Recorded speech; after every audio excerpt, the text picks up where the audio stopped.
From the studios in Joplin, Missouri, Good News Productions International presents Venture in Faith.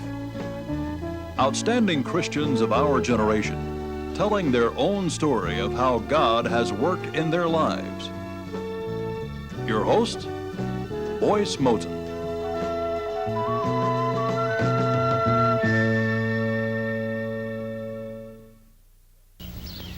In 2 Corinthians chapter 12, we read that the Apostle Paul had a thorn in his flesh, something very painful, an infirmity that he cried out to God 3 times to take away, and God wouldn't take it away. The infirmity didn't come from God. It came from the wicked one, from Satan. But God used it in a way that something good came out of it, and Paul discovered that God's strength was made perfect in his weakness, and God's grace was sufficient. Dixie Peterson has written a poem about this scripture and about her own experience with an illness, environmental illness. The poem was published in Virtue magazine, and I'm going to ask Dixie to read it for us at this time. God's grace is sufficient. Stripped of a house, that I might know that heaven is the only lasting and safe home. Stripped of familiar, easily acquired food and water, that I might know what it means to hunger and thirst after righteousness, that I might be shown that God keeps his promises, that the righteous shall never go hungry. Stripped of new, fashionable clothing, that I might be clothed in his righteousness, because Jesus has made me righteous in the sight of God. Stripped of familiar possessions, that I might know that only God and heaven are forever. Stripped of many of my treasured neighbors and friends, that I might doubly treasure the few remaining ones and the many special new friends God has sent my way. Stripped of social acceptance, that I might know what it is to accept myself, to be truly accepted by God, and to know that God sees me as I can be, but he loves me as I am. Stripped of strength, that I might be upheld with God's powerful strength living within me. Stripped of pride, that I might have pride in him who died for me. Stripped many times of the understanding and compassion of others, that I might know the breadth, the length, the depth, and the width of God's love and compassion for his children. Stripped of social activities, that I might be even closer and have more rewarding times with my precious husband, my children, and my God. Stripped of the self-satisfaction of helping others, that I might learn to be thankful for the God-given help of others. Stripped of conveniences, that I might learn to be content in whatever state I am, in want or plenty. Stripped of carefree, easy times, that I might know through the dark night that joy comes in the morning. Dixie, it's a very beautiful poem, and one that is not just so much rhetoric, it's really a personal testimony from your own life. In order that our viewers may understand a little bit about environmental illness, would you contrast this with the boy who was living in a bubble and who looked so healthy, but who passed away? In many ways, there is a comparison. The little boy in the bubble was born with an immune system deficiency. The chemicals of the 20th century, 19 strong measurable, we don't know how many that was unmeasurable, chemicals was found in my bloodstream 4 years ago when I was flown emergency to an environmental control unit hospital in Dallas, Texas. And different things is very similar. My body produces inappropriate antibodies to fight everything in my environment, even good things and bad things. You have a thymus gland that's located around here, and somehow the chemicals evidently have damaged some of that part to be able to make your T cells. And I'll try to explain this the best I know how. But you have your white blood cells, and then they break off into branches, and they're called T cells. Well, then your T cells break off into branches. And I think it's the T suppressor cells, and then there's B cells, and my body doesn't have enough of them. But this type of T cell lets your body know This is a pollen, accept it. It's okay. It's a natural thing. This is a food, accept it. It's a natural thing. And then when you get a chemical like a strong pesticide or something, reject it. It's not good for you. Reject it. Your T cells are your immune system director. And without enough of these T cells, your body will produce inappropriate antibodies by the thousands and thousands because it has no system or no order to it. And it'll produce antibodies to fight things good and bad. And so 4 years ago, I was literally allergic or hypersensitive to everything in my environment, even things that were good and natural. Dixie has furnished me with a copy of this poem, so I just want to go through step by step what you have labeled as God's grace is sufficient. And let's start with your house, because that's something a lot of people can relate to. You had a brand new brick home, I understand. Yes, it's located about 2 miles from where we are today. It was built with lots of love, and we have 5 children, and we've had foster children in the past. We have an adopted child, and it was a large house, but we kept it busy. And I wasn't well, and we didn't know, the extent of my physical problems. But it was still, things seemed normal in a beautiful new home, although you were sick. It was a beautiful thing.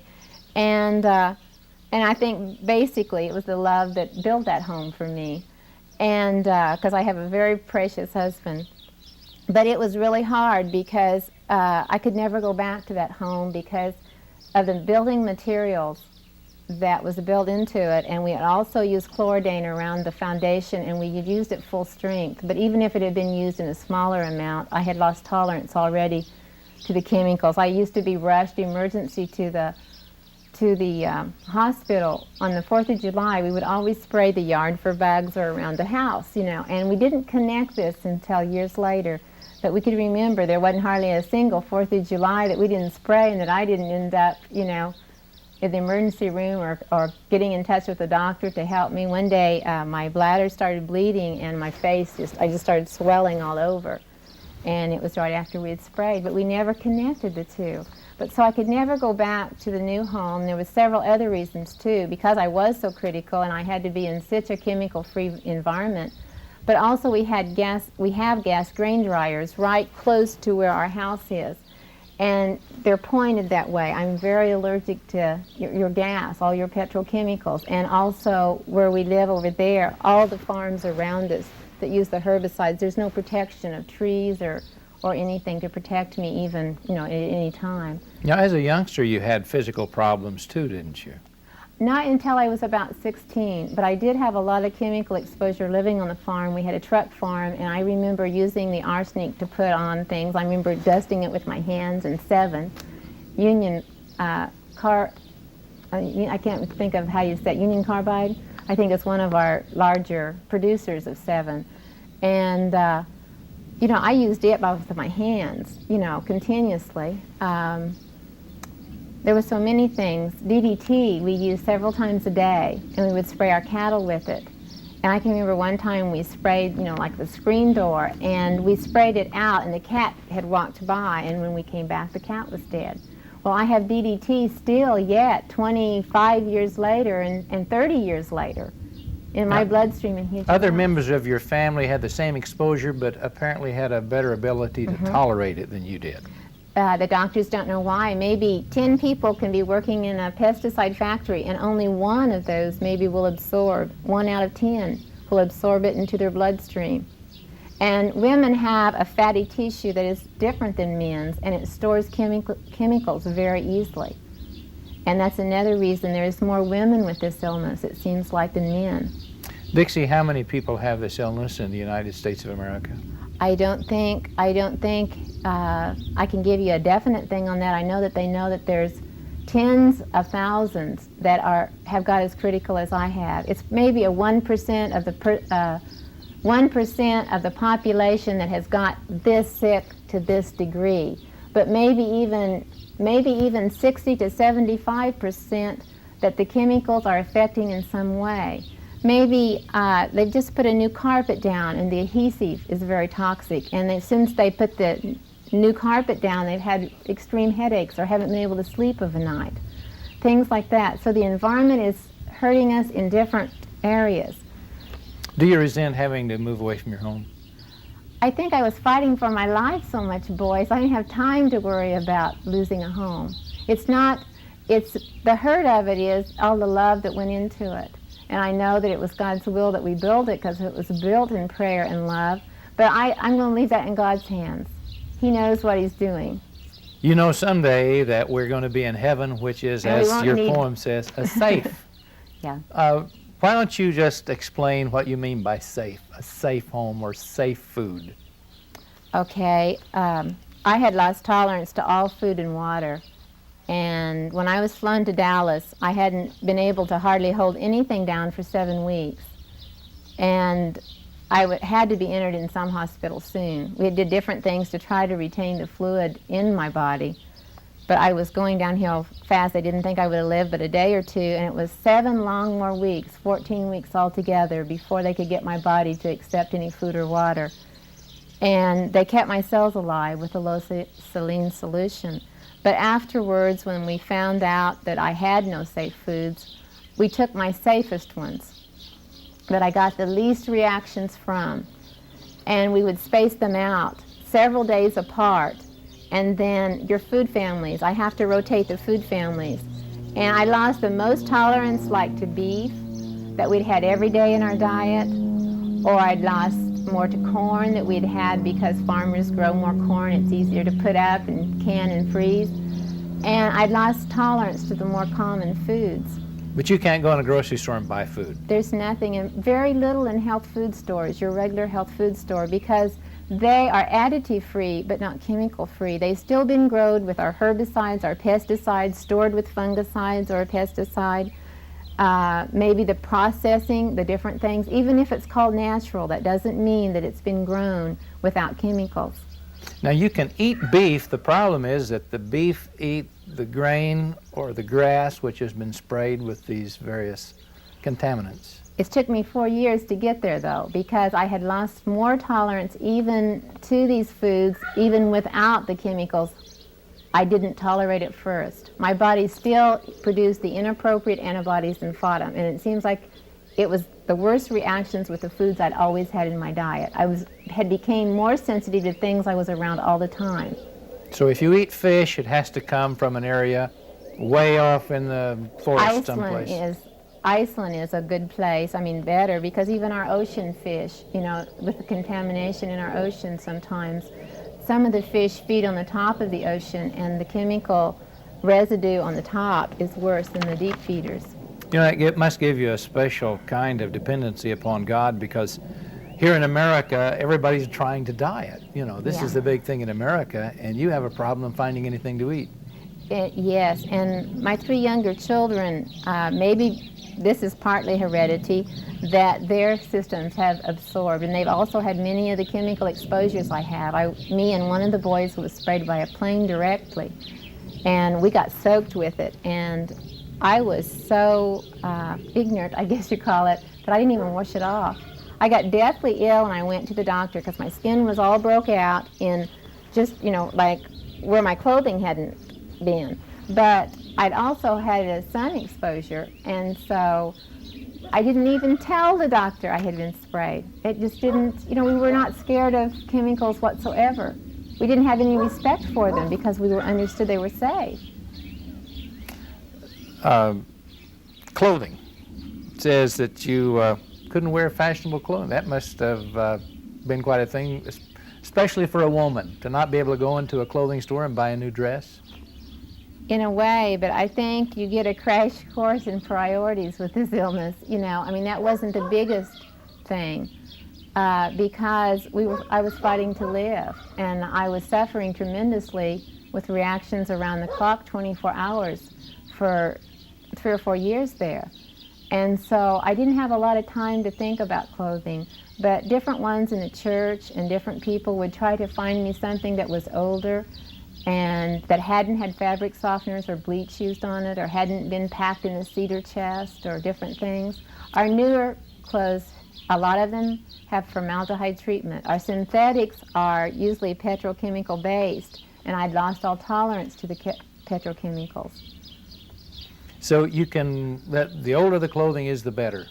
Many times, although they are making some untreated cotton that's more tolerable anymore, that doesn't, that wrinkles really good. I don't want to make any of our women viewers angry with me, but I've reflected a number of times on the Hebrew women who went 40 years in the wilderness and their clothing didn't wear out and their shoes didn't wear out. Yeah. And I think that would make some women very unhappy to wear the same dress for 40 years, even though it was in perfectly good shape. We like something new. Go to the closet and it'd be full of clothes and say, nothing to wear, nothing to wear. But you have a totally different attitude towards clothing now than you did before this environment. Our priorities are completely changed around. Relationships mean the most to me now, boys. For the better. Your priorities have changed for the better. God's grace is sufficient. Right. What about possessions? I always didn't think I was a person who clung to possessions. I always said everything I had was God's. I used to tease. I didn't think he'd take it all. But no, really he hasn't, and he's gave me far better, as his poem shows. Familiar possessions mean a lot to us, more than we realize, boys. My sister had a fire, and the shirt that her little boy had on, he wanted to wear all the time after that fire. It was something that he could relate to, something that was normal, something that seemed right, because after a fire, everything is in such a turmoil, and the hurt of losing all your possessions, it's there. We didn't lose ours in a fire, and sometimes it was harder to see the new house and still know you owed money on it, and the way the farm times are, it couldn't be sold for anything to what it was put in. Different things, there's hurt there, but basically because of reality, that we do owe some on it, that the farm times are hard, and that it couldn't be sold for anything what we put in it at this time. Land was worth like $1,500, $1,600 an acre around here. We'd be lucky if we could get $500 to $400 right now. I think our viewers can see your trailer back there. Tell us how it was. We're talking about possessions right now. Tell us what you were able to have in your trailer. This was your bubble where you survived, wasn't it?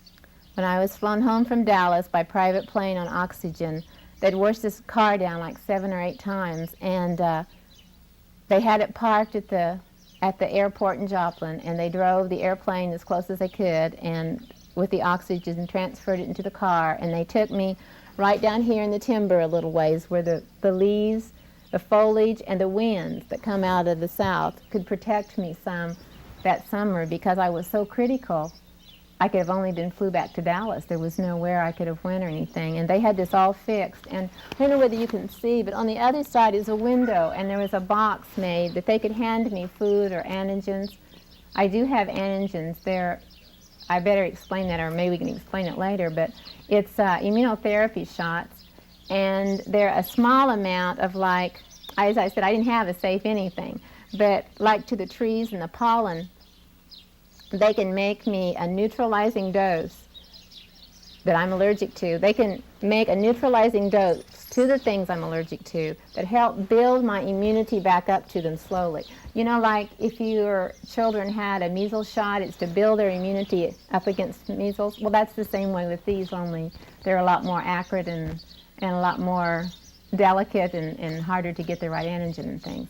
But they could hand me my antigens or my food through a door when I had to be locked up when there was spraying in the area, because it was life-threatening, and it still is somewhat. I have to leave 4 years out of every month and live in this trailer and go down into Oklahoma. But there's nothing in the trailer, no There was upholstery. nothing when I got there.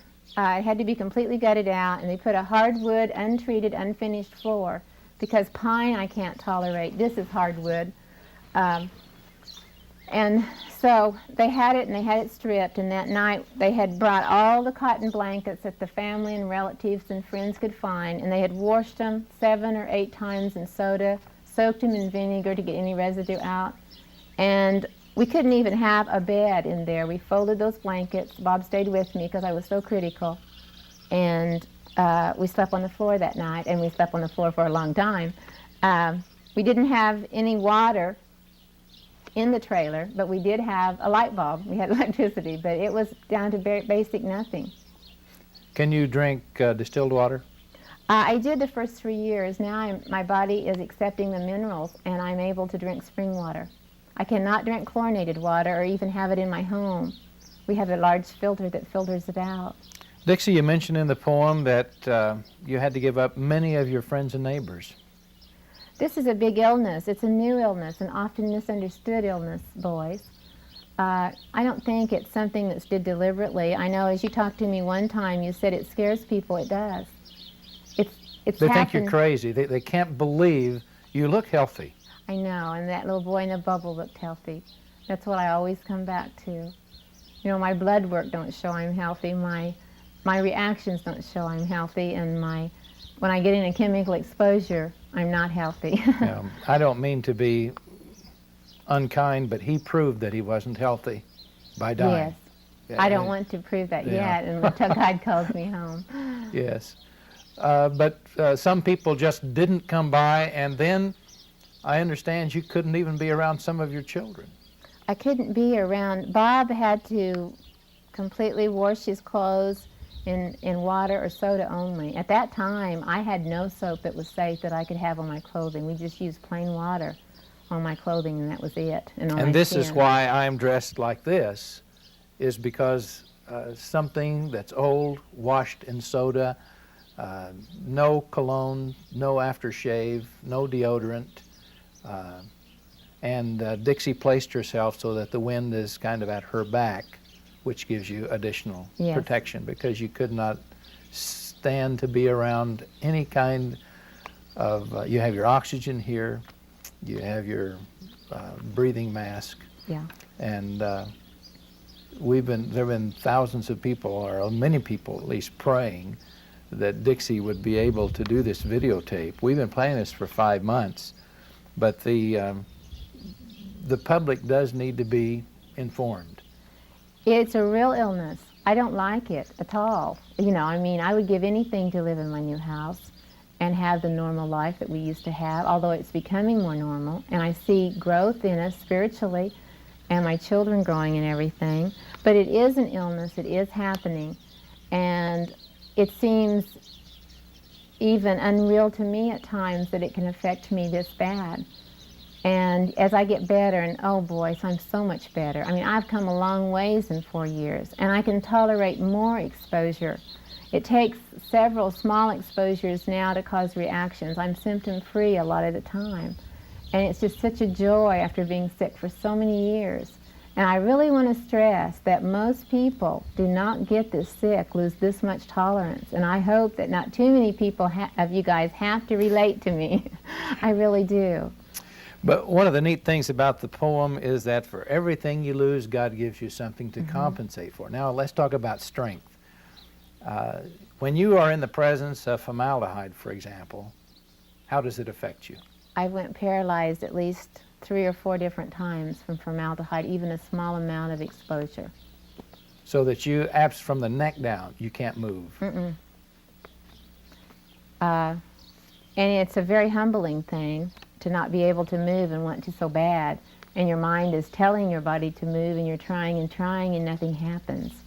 And at those times, I've not even been able to void or anything. I mean, I've really, you know, all systems shut down pretty well. Not completely, but you know, the muscles in my body, I just lose a lot of tolerance. You mentioned here about pride. There are 6 things the Lord doth hate, yea, 7 which are abomination unto him, and a proud look is at the top of the list. So God has given you a special measure of humility because of environmental illness.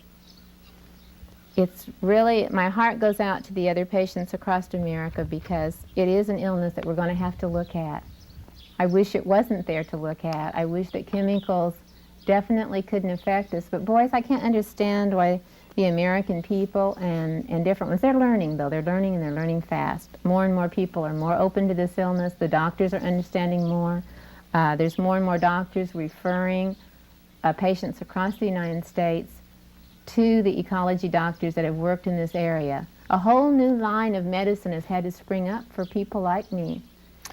I can relate to what you're experiencing in a little way, because one time I was taking sulfa. I took it for 3 days with absolutely no problem, but on the 4th day my system apparently was so full of the sulfa drug that my face began to swell and I began to have severe allergic reactions to sulfa.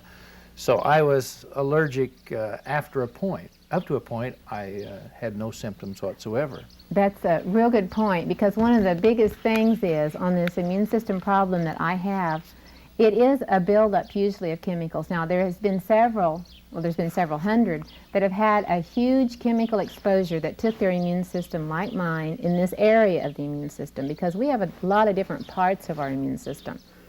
Lupus is an immune system illness. Sugar diabetes is an immune system illness. There's a lot of it. I think cancer to a certain extent is related in parts, it all works together. I lost my thought pattern. I have a crop duster friend who was involved in an accident, and the chemicals, I believe it was parathion, he still flies, but he cannot spray. He can't be near an airplane that has been using parathion at this particular time. Now, I hope he will outgrow that, but... in Texas, there's a police officer that stopped at a site and pulled 2 burning, the plane caught fire, and he pulled 2 out. And he is living, the last I heard, he can only live in a real protected room. He's only living in a room only, with people trying to bring, food and things to him. What about your activities? You surely can't do the things that you once did. No, but we do things differently, boys.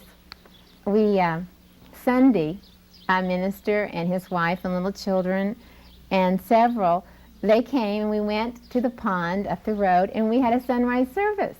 I couldn't have done that in a building yet. And I say yet because, boys, I'm getting better, and hopefully someday I can do a lot of things that my body can't do now. You love to go to church, don't you? Yes, but I you do. can't. No. But, well, I'll take that back. I can, only I do it differently, boys. They put a speaker on the outside of our church where me and my husband can sit in my car that's been made safer for me and sealed, and we can sit and I can listen to the sermon each Sunday, except in the spring season. The spring season is starting soon, and in the next few weeks I'll have to be moving to Oklahoma for the summer. But in the winter I can go, and I can go to church, but it's not as great as going inside. But there was a point where you couldn't even watch television or listen to a radio because of the plastics heating up and giving off various... And the radiation from it, ozone and different things. Or even read a newspaper. No. I still cannot read a new newspaper. I haven't got there yet, but I will. But I can be around newsprint, and I couldn't 4 years ago. I mean, even copied. There was just so many things I couldn't be around. An ink pen in Bob's pocket would cause reactions. That much ink. There's a lot of formaldehyde in ink, and that's one of the things I hardly have any tolerance to is formaldehyde. Your herbicides and pesticides, usually they use formaldehyde as a carrier in them. So I get them in that. There's formaldehyde in car exhaust fumes, in shampoos, in hairspray, toothpaste sometimes, not always.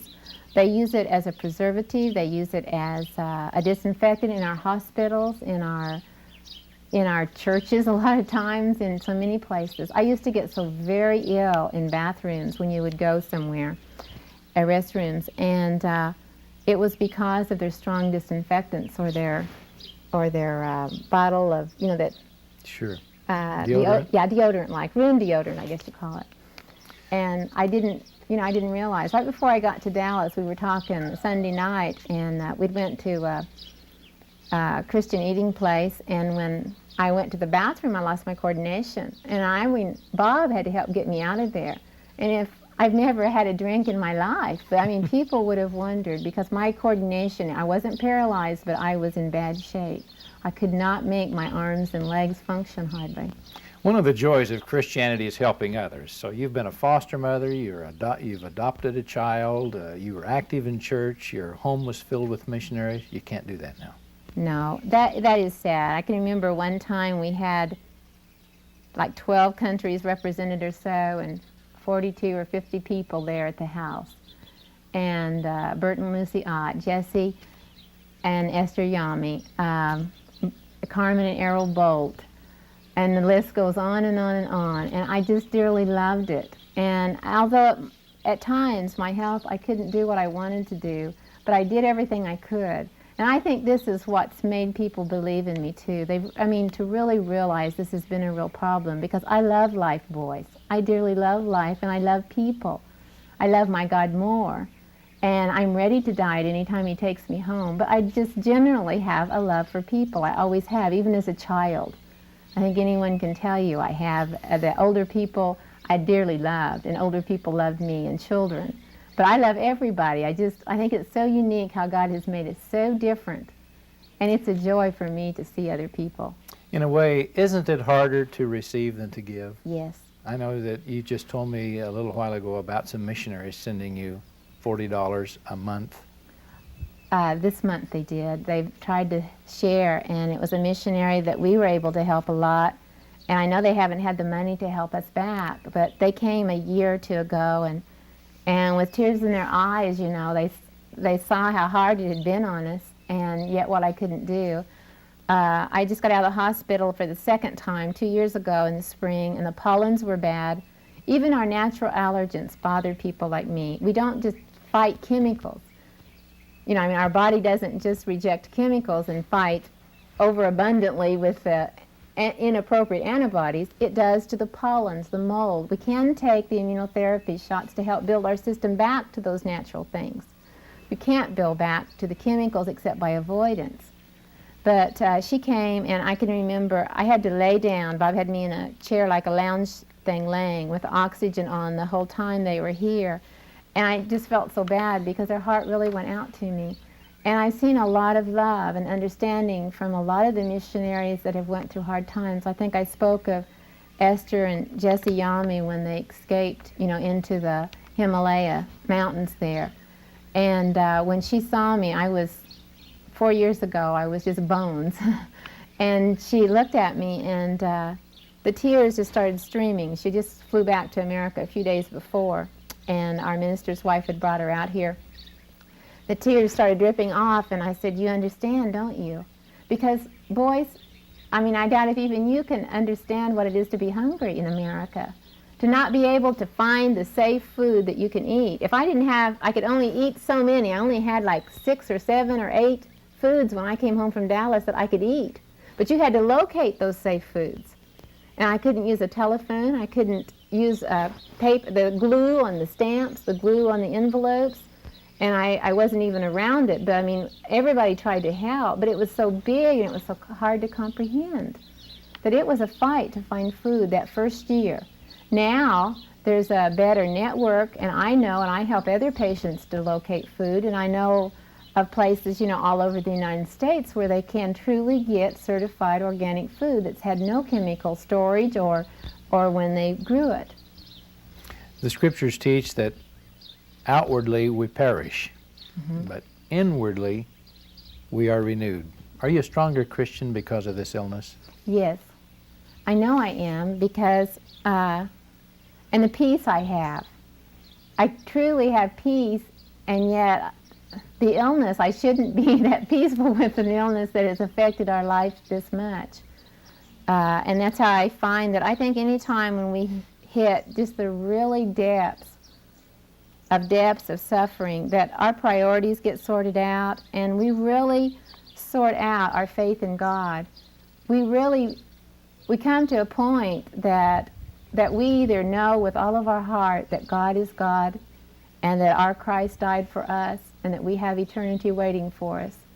The things really sort out, and you don't think it, you don't feel it, you know it. God says, "No, I am God." He doesn't say feel I am God or think I am God or believe. He does say believe, but so many times we go on feelings, and you don't with this illness a lot. You do if, I shouldn't really compare this to the illness, but with any big thing in our life, we just sort out our feelings and our priorities and our faith in God, and it becomes stronger and stronger. You never know who's viewing this video, but I'm going to quote a poem. I'm going to try to quote a poem. I don't know who wrote it, but it's for you, and for all of our viewers who may be going through some difficulty and problems at this time. The tree that never had to fight for sun and air and space and light, that grew out in the open plain and always got its share of rain, it never became a forest king, but it lived and died a grubby thing. And the man who never had to toil with hand or mind mid life's turmoil, who never had to win a place for sun and air and sky and space, he never became a manly man, but lived and died as he began. Good timber does not grow in ease. The rougher the storm, tougher the trees. The further the sky, the greater the length. And the rougher the storm, the greater the strength. So through rain and cold, through sleet and snows, in trees as in men, good timber grows. And I like to think, Dixie, that even though outwardly our body does grow weaker and we get more infirm as the years go by, inwardly we have a spiritual strength. As Paul said in 2 Corinthians 12, God's strength is somehow made perfect In our weakness. in our weakness. I don't want to get too personal here, but what has hurt you the most? I know you said one time that somebody would take your letters or tapes or something and just throw them in the wastebasket. No, I think what I was telling you, one woman took some tapes and material she had about this illness, gave it to the elders in her church, and the elder just looked at her and dropped it in the wastepaper basket. And my heart goes out to her because she was trying to educate her church to this illness. Because so many times, you know, I can understand how they feel. You know, you can't come to church because of the perfume. You know, they think, well, surely they just don't really want to. You're not just really a dedicated Christian, or you would be there. I used to stay in bed all week to go to church on Sunday, and it got to where I had to have help walking. This illness definitely, the chemicals can cause swelling anywhere, but like the pollens can cause swelling in the nose or the eyes. You see some people's eyes all swell up with fescue grass or the different pollens and different things.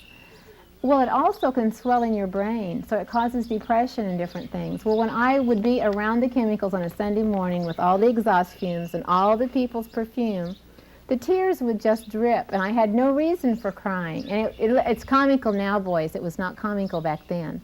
But I mean, I fought so hard to go to church every Sunday morning. I mean, if it took me the rest of the week to get there, I did it until there was a point that I couldn't walk or talk well enough to go, and that was a few weeks before. But your church has been supportive, haven't they? It has. It took education, and I feel like they have been very good. Our minister would call down when I was in the bubble-like atmosphere in Dallas, in the ecology control unit. He would call once a week at least and find out how I was. Our church fasted when I was there, and 3 or 4 churches fasted together, and that was the day. And they were different denominations, but in this area, they got together on a certain day. It was a Tuesday, and they fasted for me all day long. And they prayed. It was a day of prayer and fasting for me, and it really meant a lot. And that was the first day that my body would accept any liquid. It was liquid juice. And all my veins had given out.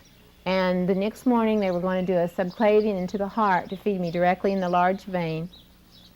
And that day, I was able to finally hold some juice and process it after 14 long weeks.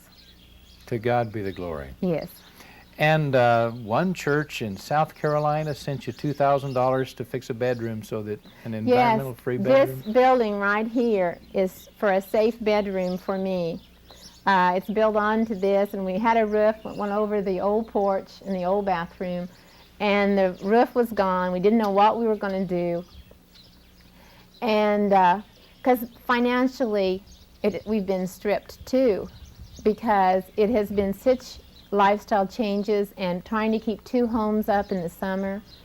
And we've tried to reach out to other patients too and help the ones that aren't even as lucky as we are. But anyway, we had to have a safe place, because I think I can stay here longer in the spring if we have a tight room where I can go, have the oxygen in there, have the air filters in there. And another Christian friend has given us a little room air conditioner that will help protect some too. The cold air will help push the other out. And when the farmers have to do their spraying, it gets real concentrated even in the air. And just what minute amount is in the air from a farm a mile or 2 miles away comes in, and I get deathly ill for days. And now I have a safe room because of the love of others. Dixie, we have 60 seconds or so to wrap this up. And I want you to just look right into this camera, and you'll be talking to someone who's very discouraged, very sick, and maybe ready to give up on God. And I want you to convince them, if you can, that God's grace is sufficient for them too. I know that what I say is from the heart, and it's not something that I heard or something that somebody told me, but it's something that I have lived. And I had to do some sorting out too, because Boyce asked me the hardest thing that I went through, and that was watching my loved ones suffer because of this illness. That was truly the hardest thing. And I know there's many of you out there with this illness, with cancer, and other things that you're watching your family suffer, and it's worse than suffering yourself. And I just want you to know, I'm not saying it because somebody told me or because I read it, but I'm telling you that God loves you and that He will hold on to you when you can't hold on to Him. If you're really committed to Him and have asked Him to be your Lord and Savior, He's not going to give up on you when those times are so hard and you're so depressed and you're so ill that you don't have the strength to go on. God will be that strength for you. God will be, He will give you the joy and peace that comes only from Him. And truly I can tell you with all my heart that He can be trusted with what He's doing in our lives. I hate this illness, but I love what it's done and produced in me and my family's lives. And I know our God is great enough to carry you through anything because He's carried me, and He'll continue to carry me. I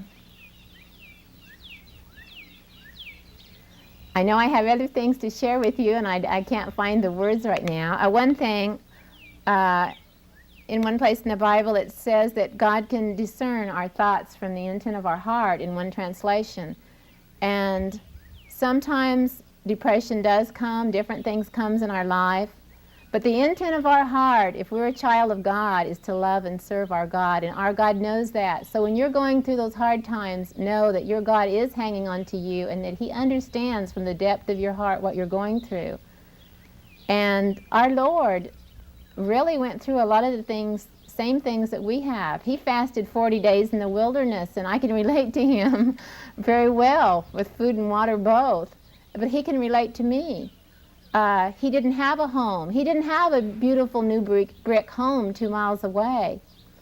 He was hungry, I'm sure, at times when they were out with His disciples in the cornfield. I guess it was maize. Maybe it wasn't our regular corn like we have today, but they ate some on the Sabbath day that day. He had natural hungers like we did. He had no home. And one of the reasons why you can trust God with your life, He gave the very best He had, the very best. One day down in the timber when everything had went wrong, I was locked in this trailer and all alone, and I said, God, you've got to show me that you love me. And you know what came as a thought right then? I've already done it, Dixie, the best I could when I sent my son. And I thought, sorry, Lord, you have. You've already showed me. I don't have to have you show me continuously that you love me. Tangible ways help. A hug helps from another person. A letter, a card, a call. We do need tangible evidence of God's love in our lives.